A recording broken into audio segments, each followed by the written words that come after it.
Hello and welcome back to Florida Foodie. I'm your host, Lisa Bell. Today's guests have spent more than 20 years in the restaurant and hospitality industry. In 2018, they decided to take their talents on the road, turning their catering business into a food truck, serving up international comfort food. Most recently, they've just wrapped up competing in the Food Network's Great Food Truck Race. We are so happy to be joined today by Count and Jessica Foreman from Sauté Kingz. Hey. Thank you so much. Hello. Just when I say Sauté Kingz, it makes my mouth water. That just name makes me hungry. Kind of rolls up. Yeah. Right? Well, I'm glad it does. I'm glad it does. So how did you start cooking? Give us your background. Okay. Well, actually, my background comes from home. You know, my mom had me in the kitchen when I was 8 and 9 years old, and it kind of stemmed from that. And then as just moving through the years, I decided I really took an interest in it. You know, I enjoyed it. So it was a hobby first, and then I started to get into it professionally. And tell us where home was and what some of your mom's specialties were. I'm originally from New York, Queens, St. Albans, Queens, New York. I went all the way up to high school. And I would say one of my mom's specialties that I remember is actually a seafood. We were a seafood family.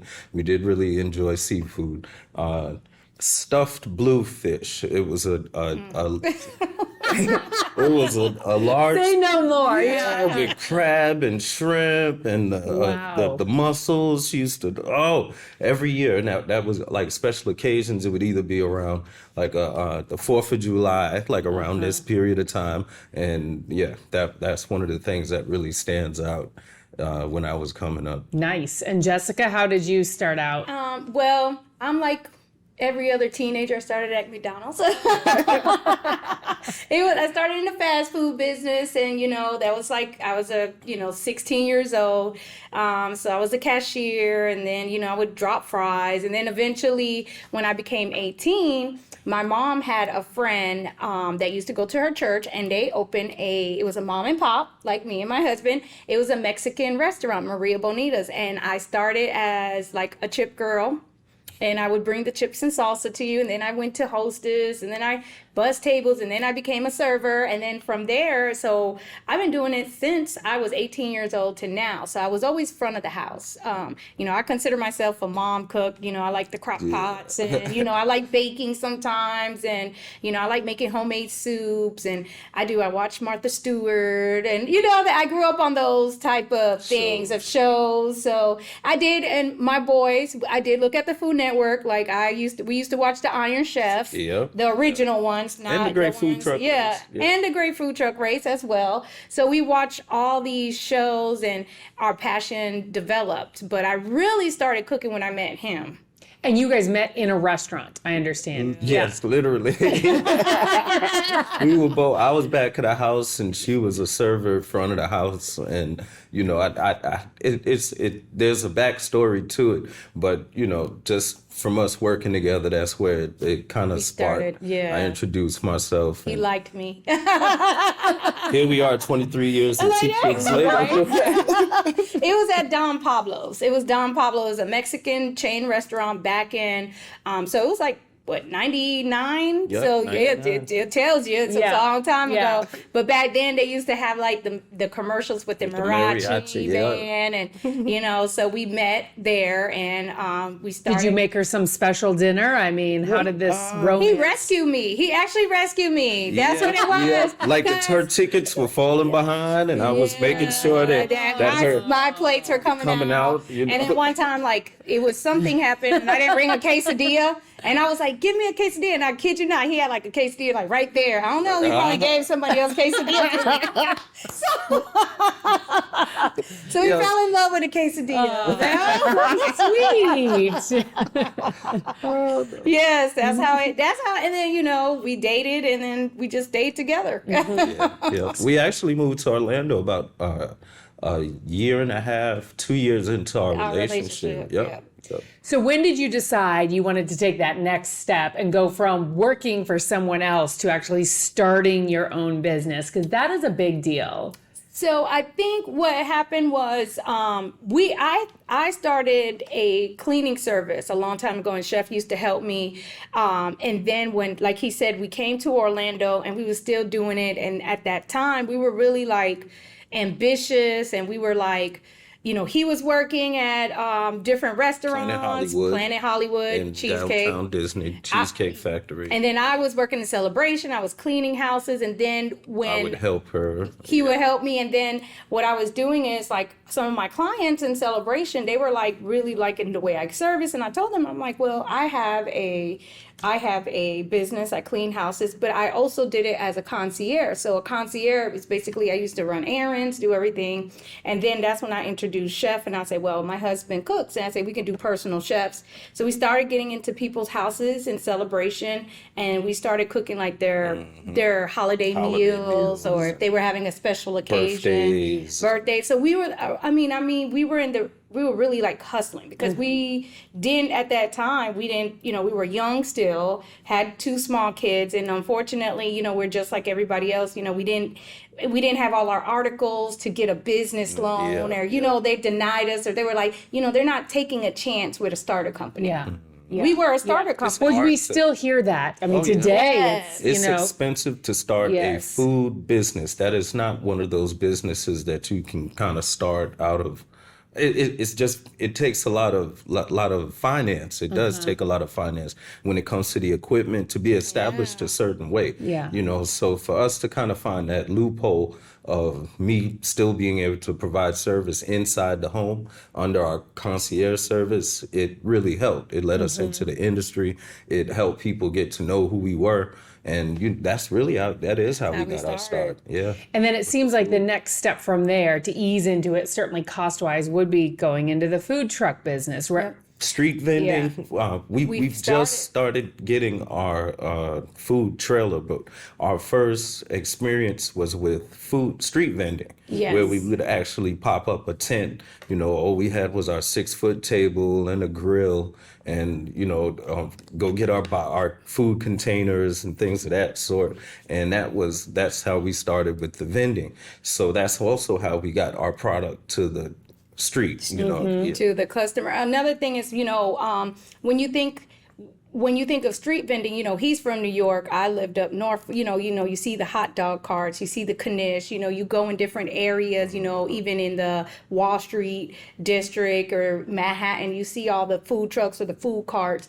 And that was our idea that we started, because, like I said, even years we struggled, like trying to save money, buy equipment. Like we literally had to buy equipment piece by piece. Yeah. We didn't go on vacation. We didn't do certain things. We really sacrificed to just the littlest pieces just to get equipment, just to start selling our food, and still being also still being a private chef. So we had private chefs. We did clients small here. Caterings, and then on the weekends we would go and we would street vend.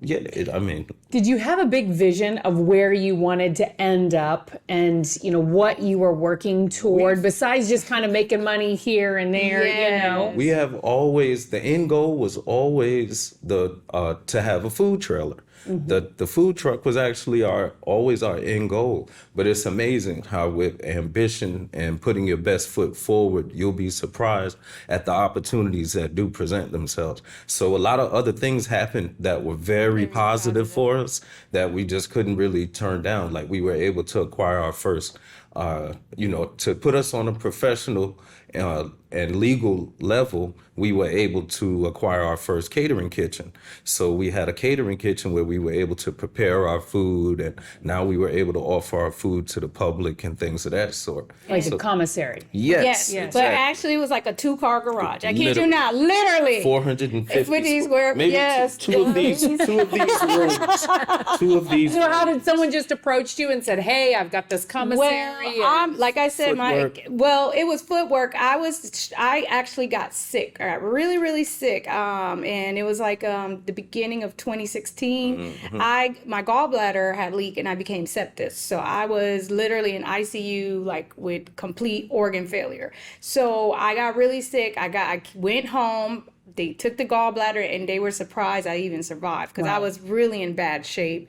So at home while I'm trying to recoup, it was like every day I was like, I couldn't work. I couldn't do anything. So I was like, he called me promo mommy because I'm like searching. I was searching. Yeah. I said, you know what? I said, we got to make this count. And I said, this is the year. I said, I survived for a reason. And I said, I know Chef can take this to another level. So that's when I started looking for like places to rent. And I was already looking for places that were already a restaurant, because unfortunately when you get a building, anything that you attach or you put in, you can't take it out. Yeah, and it's more expensive. Really? Yes. Like for instance, say like this empty room and you decide to turn this into a kitchen. So you go by the law, you get a triple sink and a hood system. The minute you put it in, you're not allowed to take it out. That becomes so yeah, it's very expensive. You know, that's why they call it built to suit. Okay. So you suit it to yourself, but the minute you do some permanent structures, a lot of places won't let you take it out. That's like a landlord requirement. Yes. And unfortunately, when we was looking, I was like, okay, everything was expensive. Everything was expensive. It wasn't built out the way we needed, so we were fortunate enough. You found where was it? In Holly Hill. Yeah, in Holly Hill was a realtor, and the lady was like, oh, there's a catering company that's here, and they're about to move out. So, you know, we went and looked at it. I called the realty company, and I looked, and I was like, you know, I said, small, but I said, you know what? And it made me think about the stories you hear, like... Ron Rice. Yeah, Ron Rice, you know, also Amazon, and you hear Steve Jobs. Everybody that are multimillionaires started from a garage. So I said, you know what? That's a sign. We gotta get it. Yeah. And that's how we actually became legal, you know, in the sense of having our own little commissary. Technically it was a commissary. And then at the same time, while I was doing that, I was looking for competitions. I was looking to TV shows. I was watching a lot of TV while I was confined. The kids were forcing me to get into competitive cooking. They were like, Dad, you gotta compete. And I'm like, I don't want to. Yeah. Yep. So 2016 really did like. It was a turning point because I was like, you know, we're just going to start competing. And we was looking at local things, competitions, anywhere from barbecue. And we did the King of the Grill in Ormond.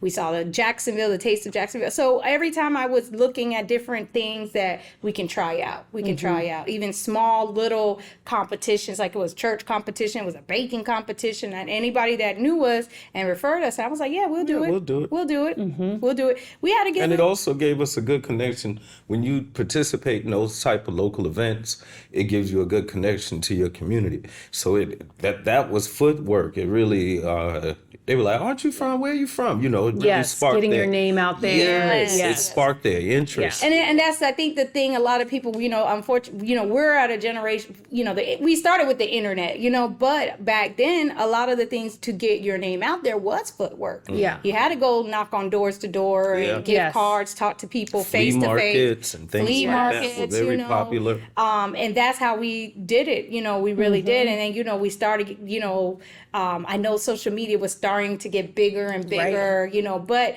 at the same time, you know, we were just, you know, unfortunately now social media has blown up where it's a diary or everybody put everything on there. Yes, and we're still trying to learn, but to us it was more face to face. Yeah, a lot of personable elements that really help customers. That we've had a lot of community support for when we first started 2008 on 2nd and Keach in Daytona.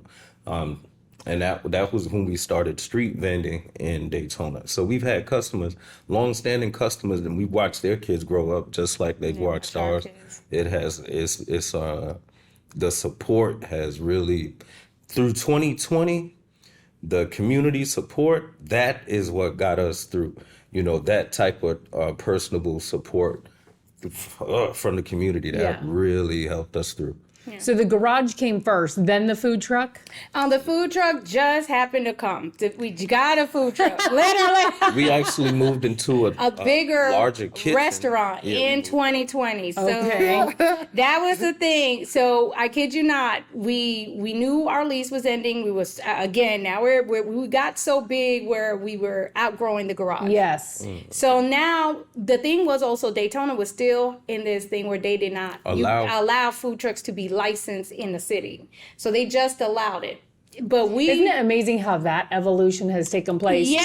too? Initially, there's so much resistance, and what are these things? And now it's like Yes. food trucks are It's like, please, So, you Yeah. get a food Yes, truck. yes. You know, and what's so crazy was we were going to get our food truck here Yeah. licensed in Orlando because you guys are, you know, to me, almost like a mecca. Y'all Very was like, open to new businesses and things of that sort. When I went to speak to the development person up In the city. at the city, he was like, well, we really don't have. He was like, well, let me see what we can do. Yes. You know, to see what it fell under. It wasn't like, oh, we don't allow food trucks. He was like, the parks will probably allow Yeah. you to set up, you know, so they were actually looking for places for us to start this business, this idea that we had. But, you know, we did move back to Daytona. But just saying that, looking at how Orlando is as far as being acceptable and inviting to new businesses, it really does help. yeah, does. it does. And We get so many no's as a small Well, business.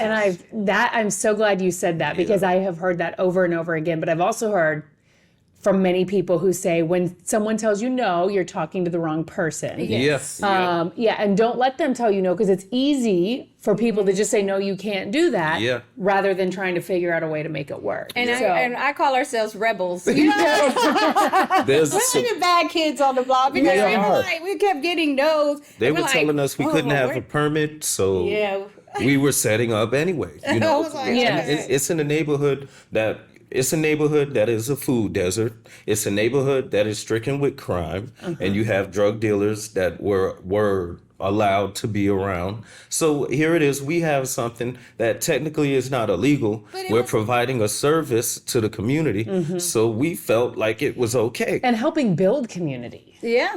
We were And teaching kids. I mean, there's Yeah. so much that sparked just from having the ambition to kind of start what we're doing on a corner, you know, even And when we food were is- told no. Provides such a big source of love and connection. It does.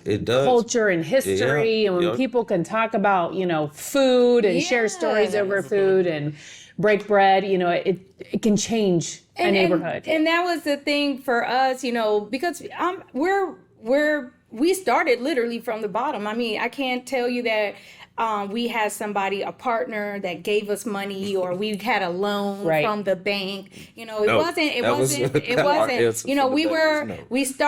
We started. You know, it was a time. You know, we went through September 11th. Then I remember. You know, it was a hard time there. We was working in a restaurant. It went down. Then you know we were coming up, and then all of a sudden, 04, 06, the hurricane. hurricanes, Yeah. and the housing crash. We were like going up and down. It Yes. felt like, you know, over our lifetime and my kids' lifetime, we've been up and down, riding this roller coaster. And, you know, we were like, you know, we had to make it. Like, we really was working, doing this, starting businesses, jobs. two jobs. Trying to go to school. But I also think that's really good business advice to start small and then work your way. Yes. start Yes. somewhere. Amen.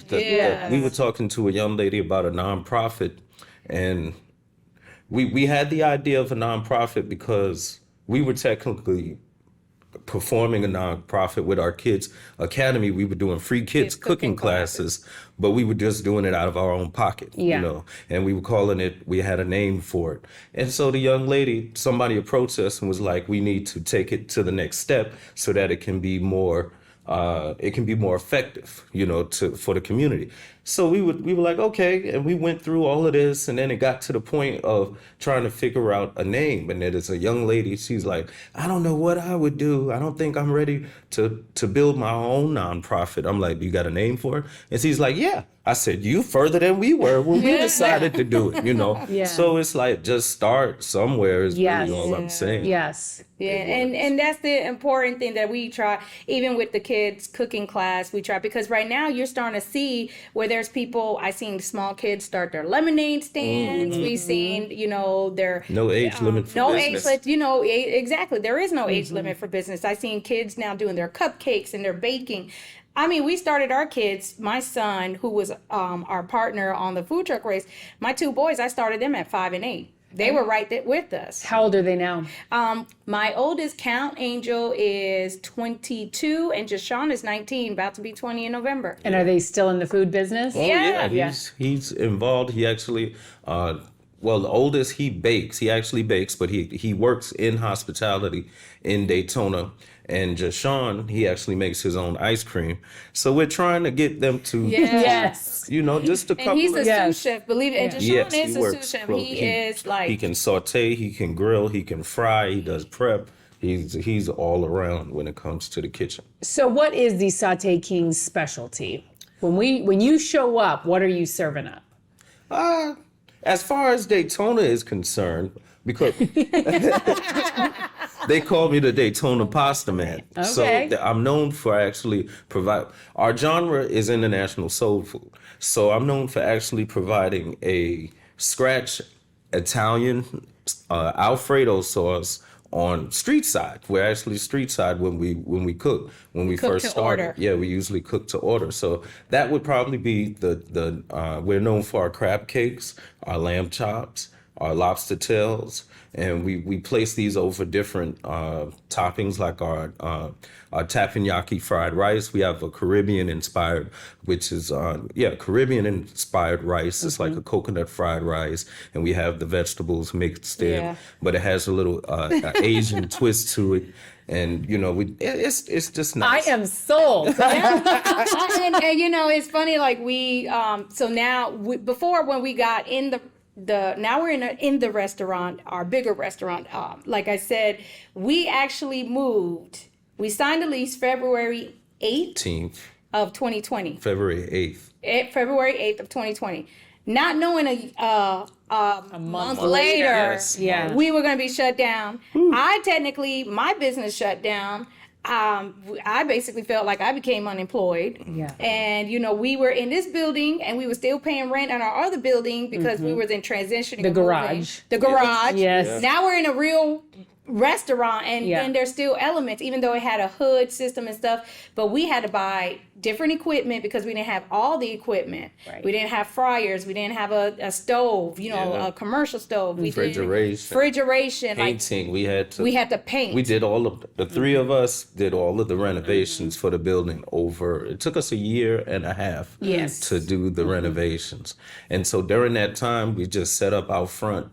Again, we went right back to that. We had to go back to the basics in 2020. Yeah, we did. Like a lot of people in 2020, that was a big And what struggle. was crazy was it was weird because what we were doing now, restaurants that big chain restaurant had to do, they were doing the same thing. They had to minimize with a couple people and set up a tent outside and take orders. So, you know, we were like, well, okay. We've been on the right track. Yes. We just didn't know it. You had the experience. So in the meantime, through all of this too, you've also been auditioning multiple times, talking about perseverance to get on the Great Food Truck Race. Yes. Why was that such a big goal for you? Because we wanted a food truck race. We wanted a food truck. But you know what was so funny? We saw it, like I said, around that time. I was looking and, you know, I was like, well, let me try to apply. And I applied for many times. And then sometimes it takes a while before you get a response. And I remember one year, I think it was 2017, I applied. And then I kept writing emails and I was like, you know, we're still interested.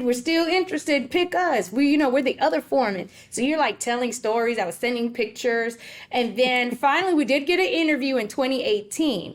But unfortunately, my oldest son was our team member, but he wasn't 18 yet. So then we didn't, we did the Skype interview. We did everything. We didn't hear nothing.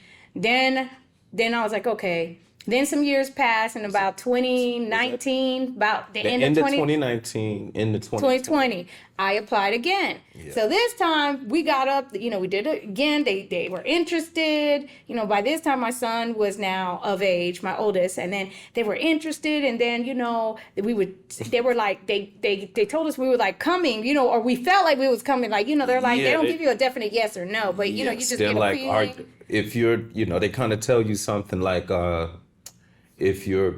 are you ready to close your business and be gone for about 6 to 8 weeks? They ask you something like that. We're like, yeah. Yeah. Like, who's really ready for that? But we were like, but then 2020 hit. Again, and then, Again. and they were And then like, we was like, we didn't hear they nothing. told us everything was on hold, and we were like, really? And then, I mean, that 2020 was a slap in the face. We got that bad news, and then trying to struggle with opening the new place, and then dealing with people dying left and right. It was like, ugh.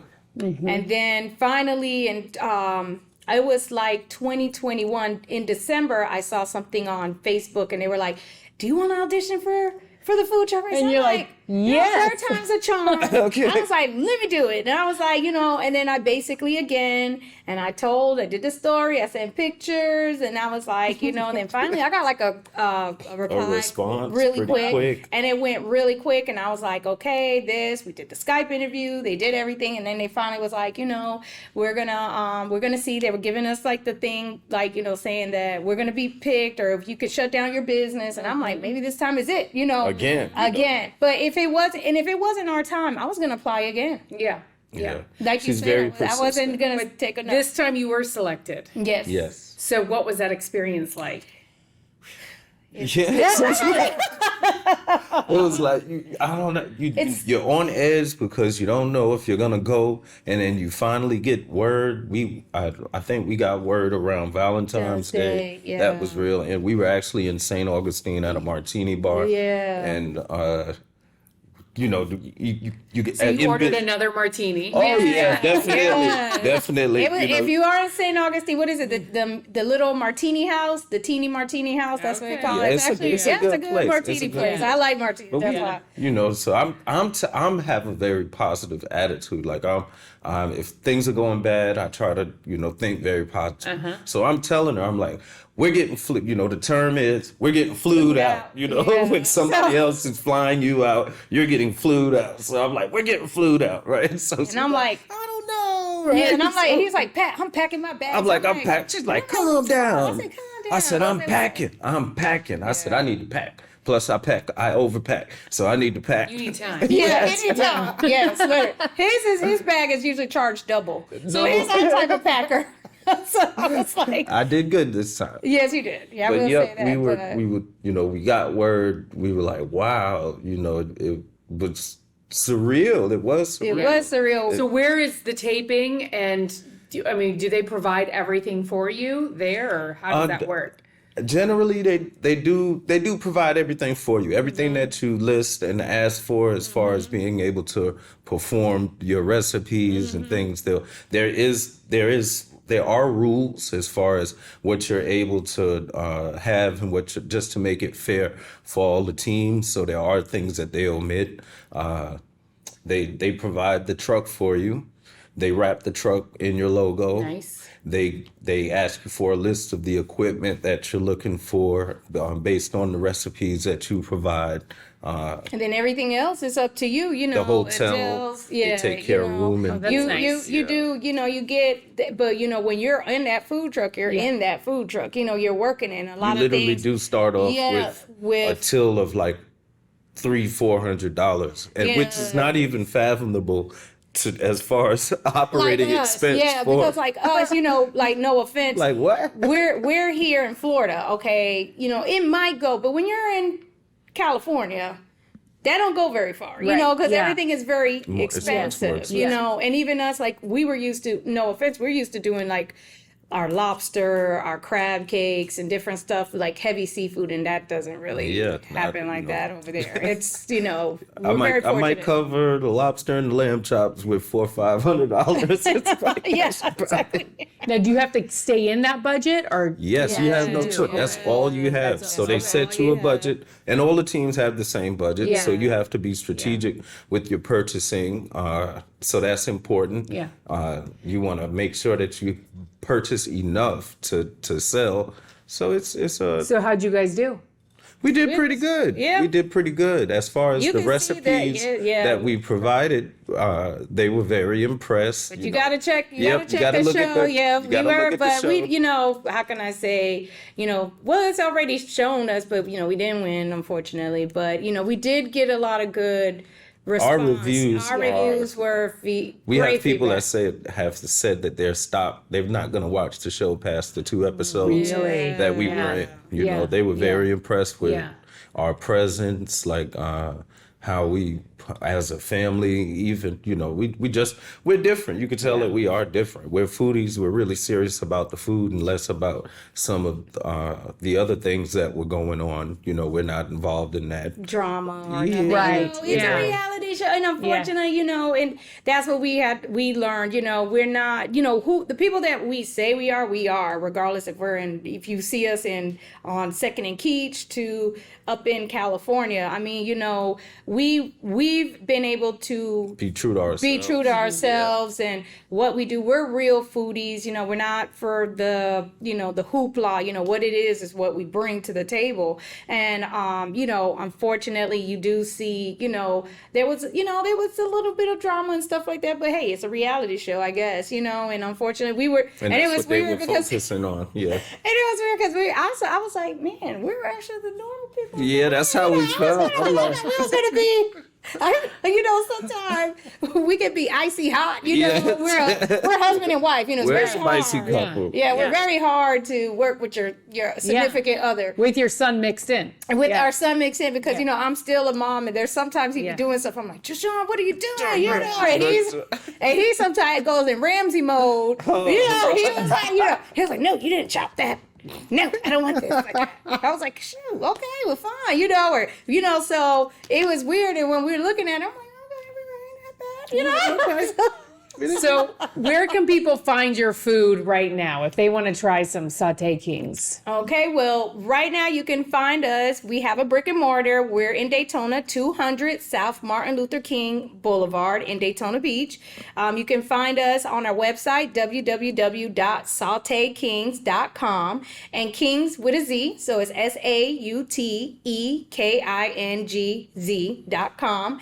And also, like we said, we actually now have a food truck. So Coming soon. Coming soon. We have it, so we're gonna get it wrapped, and we're gonna be out here hoping that Orlando open up their doors. We're looking into Tampa, Jacksonville. We're really ready to travel and bring our food out. I mean, even in competitions, we're looking at that as well. So we really want people to try our food. I think we have the heart, we have flavor, we have the soul, the passion for it, and we're always looking to expand and look, other ways. I mean, oh my gosh, California is a food. Yes. It's one of the nice ways to see different places because we would have never saw those parts of California without being involved with the food truck element.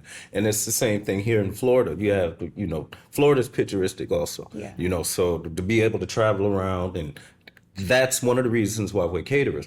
You're always in a different place and you're experiencing different people. And it's the same thing with the food truck. We're going to be able to meet some different people all over Florida, and that's going to be fun. And are you still doing the kids' classes, and can people go online and get their kids involved? Yes. Yeah. Yes, we right now we're about to start up again. We've been doing some private, but we got our first class again. But this one is going to be a private one. It's for another nonprofit. His name is Mr. Rel Black, and he's also another community activist, and he's also teaching the kids. And he does like a series where he go with his kids to different businesses and different. So we have him on the 27th with his kids, and then pretty soon we'll be opening it up. We did Campbell. And we did Campbell Middle School. schools. We did some schools. So we've been This going. year, that was nice. They allowed us, Volusia County allowed us to go to some schools and do some classes. So, and we were actually, she went to Campbell. She actually went to the end. Our boys went to Campbell. So that Full was circle experience. Yeah, it was really cool. it's and then that's the important part for us to give back to our community because we came from there. That's where our community. Biggest support comes from. Yeah, and Like- without them, we wouldn't be here. With the love, the support, the motivation. Sometimes, them referring us to other people, and even our clients referring us to other people, and we just put our we try to give them the best that we can have. I mean, the best that we have. And hopefully inspire others. To do the same. To do the same. Because I think it will affect things in a positive manner. we can do a lot of things on our own for other people without it having to be a group thing if we just kind of just reach out and just try. Yeah. Well, thank you guys so much for joining us on Florida Foodie. That was so much fun. Thank you. I can't wait to go over to Daytona and try some Sauté Kingz. Yes, please. And then be on the lookout. We probably be over here too. Sounds good to me. We're getting that truck ready. Thank you. Thank you so much. Thanks for Thank you for listening to Florida Foodie. We'd also like to thank our guests, Jessica and Count Foreman. You can find their business online at sautekingz.com. That's Kingz with a Z. You can also search Sauté Kingz on Facebook and Instagram. Be sure to follow Lisa Bell online. Search Lisa Bell News on Facebook and Instagram, or Lisa Bell News 6 on Twitter. You can also find Candace Campos on social media. She's on Twitter. Just search @Candace News 6. And on Facebook, search Candace Campos News 6.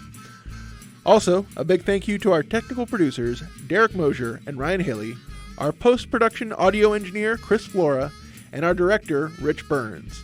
I'm the show's producer, Thomas Mates. Please take the time to rate and review us on Apple Podcasts and Spotify, or you can tell a friend about us. And you can find videos of all of our podcasts on clickorlando.com/FloridaFoodie, and be sure to sign up for the Florida Foodie newsletter while you're there.